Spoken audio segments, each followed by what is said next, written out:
बड़ी खबर, दिल्ली विवाद पर फैसला पढ़ा जा रहा है।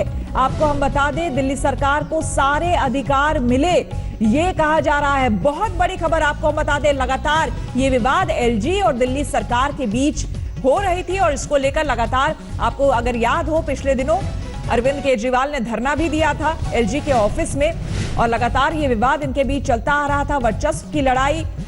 और इस बीच जमीन, पुलिस, लॉ एंड ऑर्डर केंद्र के पास रहेगा। आपको हम बता दें, अब ये फैसला हो रहा है कि किसके पास क्या रहेगा, केंद्र के पास क्या रहेगा, अधिकार एलजी के क्या होंगे, दिल्ली सरकार के पास क्या अधिकार होंगे। जो फैसला पढ़ा जा रहा है उसके मुताबिक दिल्ली सरकार को कई अधिकार मिले हैं जो पहले नहीं थे, यानी जमीन, पुलिस, लॉ एंड ऑर्डर हालांकि केंद्र के पास रहेगा। दिल्ली सरकार को कई अधिकार मिले हैं। क्या क्या अधिकार है आपको बता दें, दिल्ली सरकार को सारे एग्जीक्यूटिव अधिकार मिले हैं, लेकिन जमीन, पुलिस और लॉ एंड ऑर्डर ये केंद्र के पास रहेगा। इसके अलावा और भी कई बातें हैं, आपको जैसे जैसे खबरें सामने आ रही है आपको हम बताते जाएंगे। आपको बता दें, ट्रांसफर पोस्टिंग को लेकर भी काफी विवाद रहा है। पूनम शर्मा हमारे संवाददाता हमारे साथ फोन लाइन पर जुड़ गए, हमारे साथ जुड़ गए हैं ज्यादा जानकारी के साथ। पूनम, क्या कुछ कहा जा रहा है, इस फैसले में क्या बताया गया?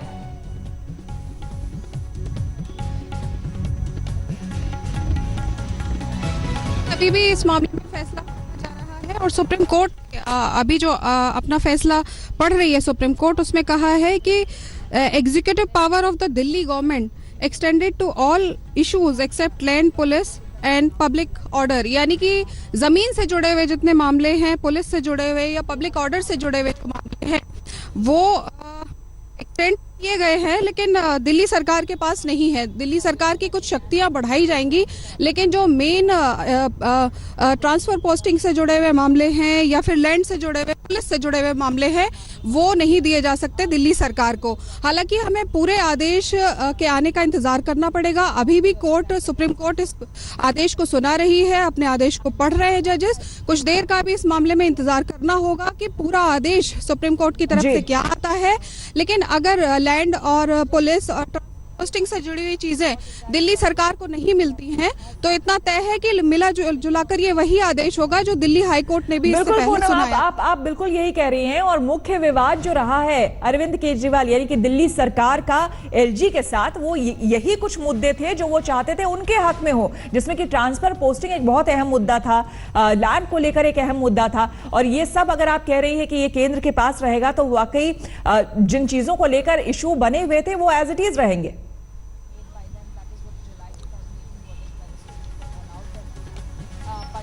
बिल्कुल, लेकिन चूंकि पूरा आदेश अभी आने में वक्त है, कोर्ट अभी भी अपना आदेश पढ़ रहा है, लिहाजा हमें थोड़ा इंतजार करना पड़ेगा कि कुल मिलाकर ये जो शक्तियों के, अधिकारों की जो जंग है एलजी और दिल्ली सरकार के बीच में, आखिर इसमें किसको क्या मिलता है। क्या एलजी के पास जो पहले से शक्तियां हैं, जो पहले से अधिकार हैं, वो बरकरार रहेंगे या उसमें से कुछ काट के दिल्ली सरकार को भी दिए जाएंगे।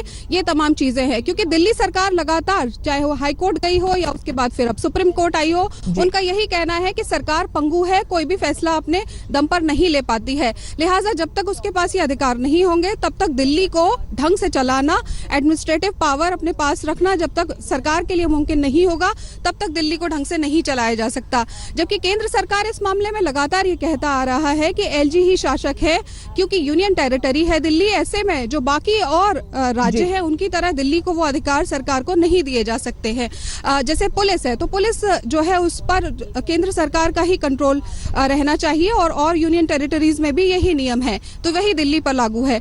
तो देखना होगा कि आज किस तरह से व्याख्या करती है कोर्ट इन तमाम चीजों की, और किसके हाथ क्या रहता है, और क्या दिल्ली सरकार जिस तरह की मांग कर रही है। इस बीच पूनम, जो खबरें आ रही है, जजों में मतभेद की भी खबरें आ रही है, आपके पास कोई जानकारी मिल पा रही है अंदर से? बिल्कुल, जजेस अलग अलग अपना आदेश कर रहे हैं, इसीलिए मैंने कहा श्वेता कि पूरा आदेश जब मामले में नहीं आ जाता, तब तक ये कहना मुश्किल होगा कि दिल्ली सरकार के फेवर में सुप्रीम कोर्ट से फैसला आया है या फिर कोर्ट वही चीजें इंप्लीमेंट कर रहा है जो संविधान के तहत कही जा रही हैं कि दिल्ली सरकार और एलजी के बीच में बटी हुई हैं। तो देखना होगा कि केंद्र को आज किस तरह के निर्देश सरकार की तरफ से मिलते हैं। अभी तक जो ऑर्डर आया है, अभी तक जो पढ़ी गई है बातें सुप्रीम कोर्ट में पूनम, तो क्या उसमें ये अभी तक क्लियर हुआ है कि एलजी के पास क्या क्या चीजें आई हैं, एलजी के हक में क्या क्या चीजें हैं?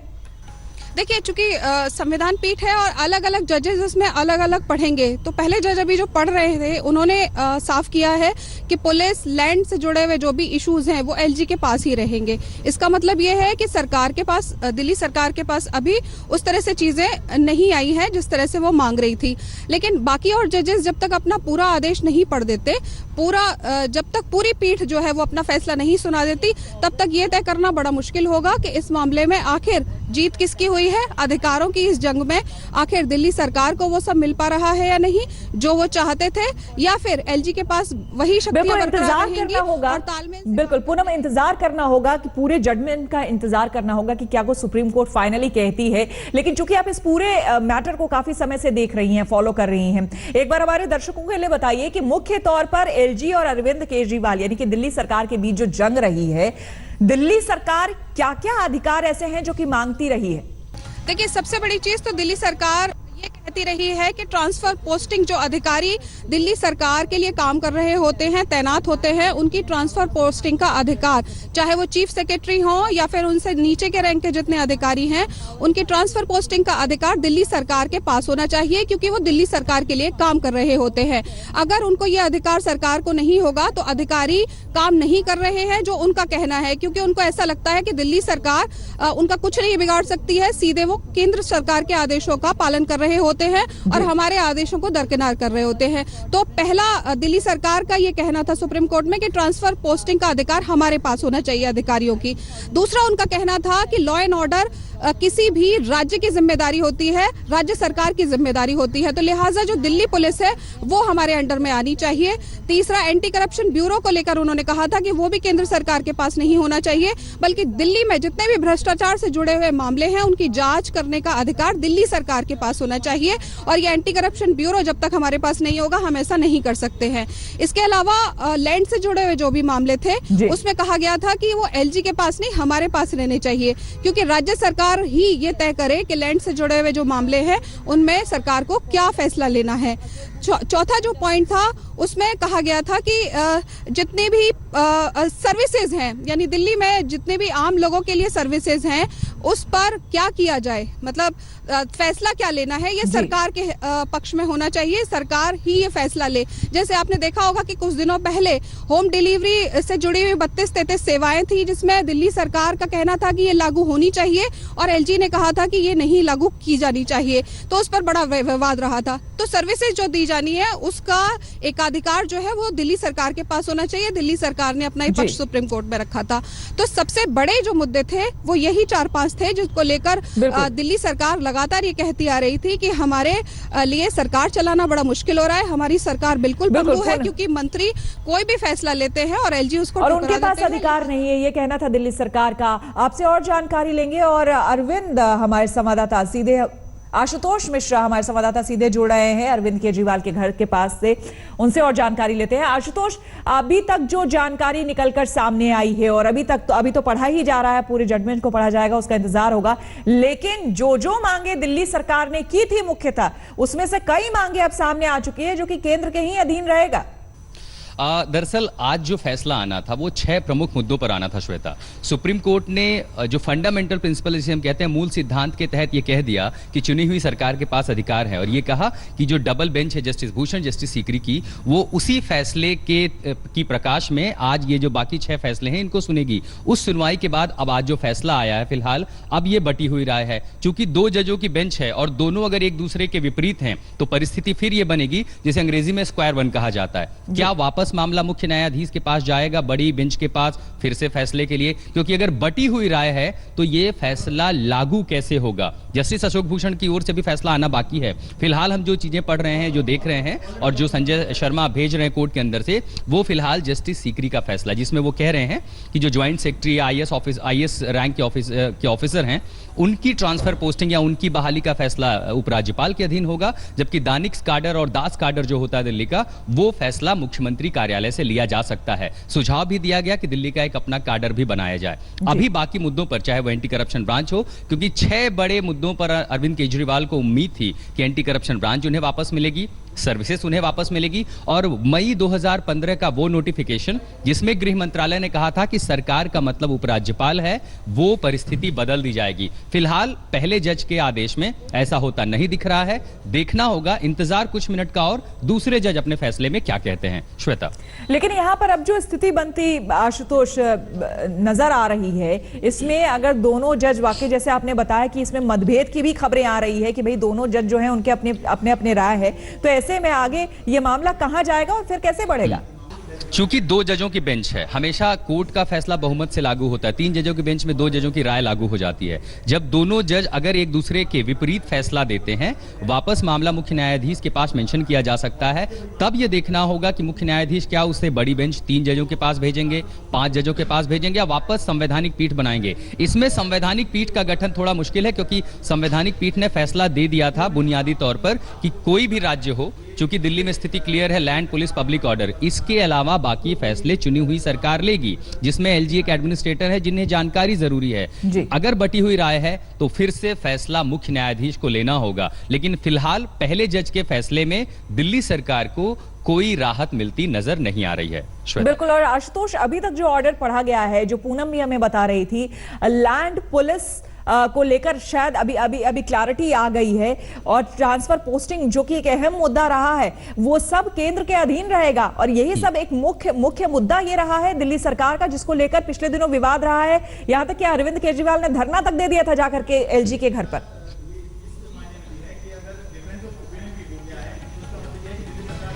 और उसकी एक बड़ी वजह यह भी थी कि अगर अधिकारी आपके अंदर, आप उन्हें, अगर वो आपकी नहीं सुनते हैं तो आप उनके खिलाफ कार्रवाई करें। दिल्ली में इस समय ऐसी स्थिति है कि एक प्यून की नियुक्ति से लेकर के एक आईएएस अधिकारी के खिलाफ कार्रवाई तक का सारा अधिकार इस समय उपराज्यपाल के अधीन है, क्योंकि ये सारा मसला सर्विसेज के अंदर आता है। सरकार ने यह भी कहा कि अगर हम एजुकेशन डिपार्टमेंट में नियुक्ति करना चाहते हैं, हम नहीं कर सकते। इन सब दलीलों को लेकर के वो कोर्ट गई, जहां पी चिदम्बरम इनकी ओर से हाजिर हुई, इंदिरा जयसिंह, तमाम बड़े बड़े वकील थे। फिलहाल एक खबर यह भी आ रही है कि एंटी करप्शन ब्रांच को लेकर के भी सुप्रीम कोर्ट में जस्टिस सीकरी ने अपनी बात कही है, जिसमें कहा है कि इसका दायरा दिल्ली के बाहर नहीं हो सकता। और इस मामले में जो नोटिफिकेशन गृह मंत्रालय का था कि दिल्ली सरकार के बाहर के कर्मचारियों पर एंटी करप्शन ब्रांच कार्रवाई नहीं कर सकती, वो एक झटका है। यानी पुलिस चूंकि यहां पर केंद्र के अधीन है, तो दिल्ली पुलिस जो है उसके खिलाफ एंटी करप्शन ब्रांच कार्रवाई नहीं कर सकती। दूसरा जो फैसला है, एक और झटका दिल्ली सरकार को मिला है जस्टिस सीकरी के आदेश में कि चुनी हुई दिल्ली की सरकार कमीशन ऑफ इंक्वायरी का गठन नहीं कर सकती। बाकी फैसले भी लगातार पढ़े जा रहे हैं, जिसमें जमीन, कृषि भूमि पढ़े जा रहे हैं। आशुतोष, सीधे चलते हैं पूनम के पास, क्योंकि वो सुप्रीम कोर्ट से हमारे साथ लगातार बनी हुई हैं। पूनम, लगातार फैसले पढ़े जा रहे हैं। जस्टिस सीकरी इस वक्त उनका जो फैसला है वो पढ़ा जा रहा है। क्या कुछ बातें और क्लैरिटी और क्या कुछ निकलकर सामने आ रही है?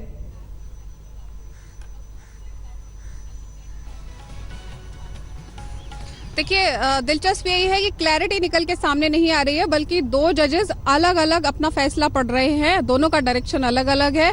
और ऐसे में जैसे आशुतोष अभी बोल रहे थे कि कोई रास्ता निकलता हुआ हो सकता है कि सुप्रीम कोर्ट के आदेश के बाद ना दिखे, यानी कि मुमकिन है कि एक जज जो है वो दिल्ली सरकार के फेवर में आदेश सुनाए और दूसरे जो है वो एलजी के फेवर में। तो अगर ऐसी स्थिति बनती है तो निश्चित रूप से अभी भी कंफ्यूजन की स्थिति ही रहेगी दिल्ली में और दिल्ली सरकार के लिए भी। और मुमकिन है कि फिर इस फैसले को सीजीआई के पास ट्रांसफर किया जाए और फिर वो दोबारा से इस मामले को सुने और फिर कुछ सामने निकले। हालांकि अभी भी पूरे आदेश का इंतजार हम लोगों को करना चाहिए और देखना चाहिए कि जो मुख्य मुद्दे हैं, चाहे वो ट्रांसफर पोस्टिंग से जुड़े हुए हों, सर्विसेज से जुड़े हुए हों, पुलिस या लैंड से जुड़े हुए हों, ये जो बड़े मुद्दे हैं, इस पर आखिर किसकी जीत होती है? इस पर क्या अधिकार जैसे पहले एलजी को मिले हुए हैं वही रहते हैं या फिर इसमें कुछ बदलाव होता है? लेकिन हो सकता है कि कुछ छोटी चीजें जो हैं वो दिल्ली सरकार को इस फैसले से मिल जाए। हो सकता है एंटी करप्शन ब्यूरो पढ़ा नहीं जा रहा है, सरकार के पास आ जाए। दोनों जज फैसला पढ़ ही रहे हैं। आपसे यहाँ पर दर्शकों के लिए भी हम समझना चाहेंगे कि कोर्ट रूम में किस तरह से प्रोसीडिंग होती है, किस तरह से पूरी अभी कार्रवाई वहां पर हो रही होगी। 2 जज हैं, दोनों को फैसला सुनाना है, एक पढ़ रहे हैं, तो क्या दोनों साथ में फैसला सुनाते हैं या फिर किस तरह से अभी एक एक करके फैसला पढ़ते हैं अपना? किस तरह से प्रोसीडिंग होती है वहां कोर्ट रूम में?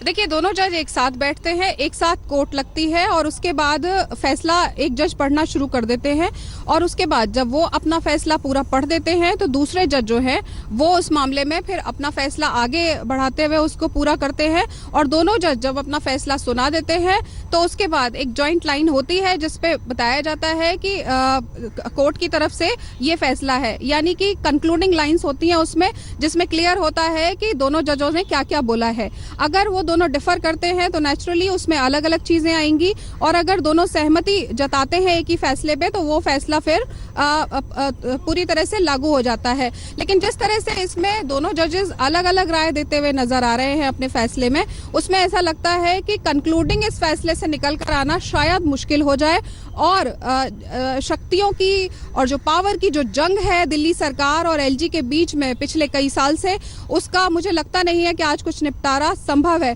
लेकिन फिर भी इंतजार करते हैं कि पूरा फैसला जो कोर्ट का आता है, इंतजार तो करना ही पड़ेगा। आशुतोष, जो फिलहाल स्थिति बनती हुई वहां पर दिख रही है सुप्रीम कोर्ट से, जैसा पूनम भी बता रही हैं, ये मामला जल्दी निपटने वाला या सुलझने वाला नहीं लग रहा है।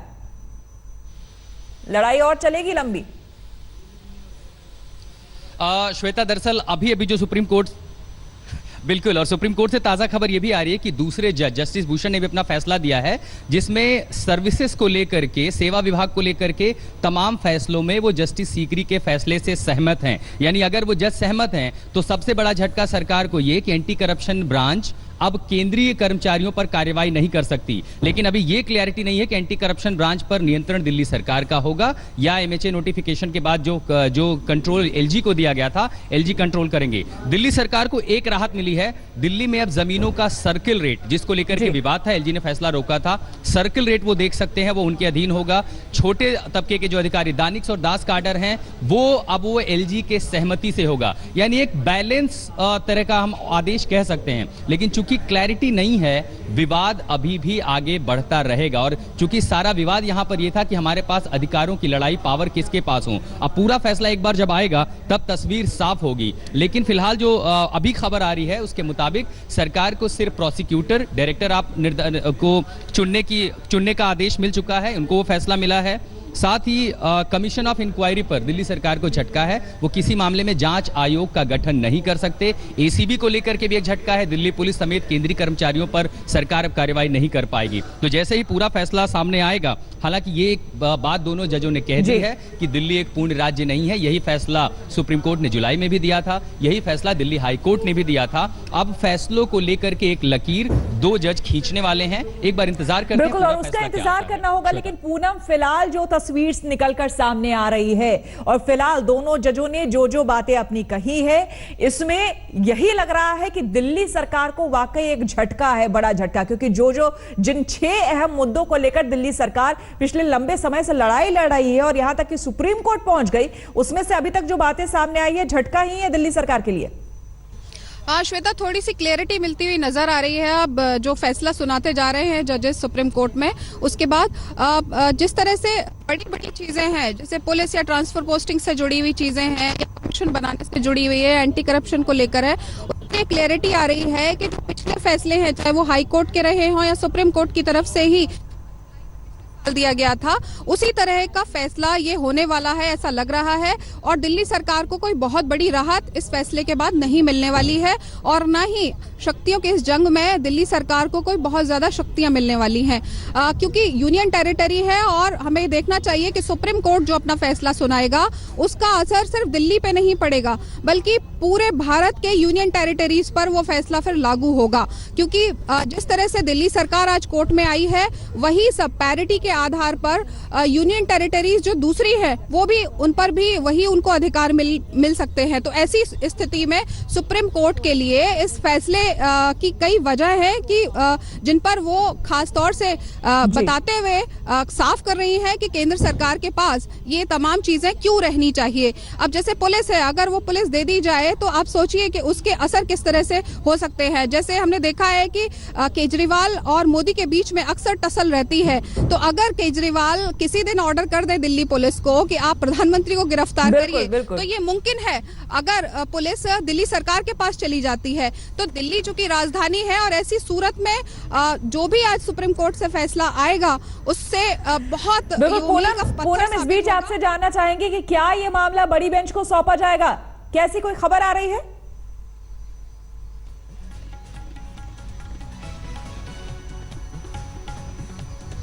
देखिए, अभी इस तरह की कोई खबर हमारे पास नहीं है, लेकिन मुमकिन है कि अगर कुछ मामलों को लेकर दोनों जजेस अलग अलग राय रखते हैं तो शायद केंद्र सरकार और दिल्ली सरकार दोनों ही इसको हायर बेंच के पास भेजे, मामले को हायर बेंच में अपील करें इस मामले पर। लेकिन देखना होगा कि फाइनली जो ऑर्डर आ रहा है उसमें किस तरह की कोई राहत दिल्ली सरकार को मिल पाती है नहीं। बिल्कुल, यानी कि इंतजार करना होगा। लेकिन जो खबरें आ रही है उसके मुताबिक दोनों जजों ने अपनी अपनी बातें जो है वो कही है, और जिसमें समानता दिखती कम नजर आ रही है आशुतोष। ऐसे में असमंजस की स्थिति अभी भी बरकरार है, लेकिन जो फिलहाल पिक्चर सामने अभी तक जो क्लैरिटी आई है, पूरी तरह से क्लैरिटी भी नहीं कहेंगे क्योंकि जितनी चीजें अब तक बातें सामने आ रही है उसमें दिल्ली सरकार ने, अरविंद केजरीवाल ने अपने लेवल पे जितनी भी लड़ाई लड़ी है उसमें कहीं ना कहीं झटका, और बड़ा झटका है दिल्ली सरकार को।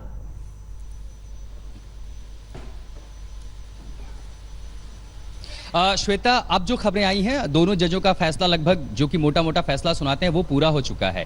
एक तस्वीर ये कि सर्विसेज को लेकर के संशय बरकरार है, अब उसे वापस एक बड़ी बेंच को भेज दिया गया है। यानी अधिकारों की लड़ाई में ट्रांसफर पोस्टिंग किसके पास होगी इस पर कोई फैसला नहीं है। मतभेद के बाद फैसला अपर बेंच को भेज दिया गया है, बड़ी बेंच डिसाइड करेगी, फिर से सुनवाई होगी।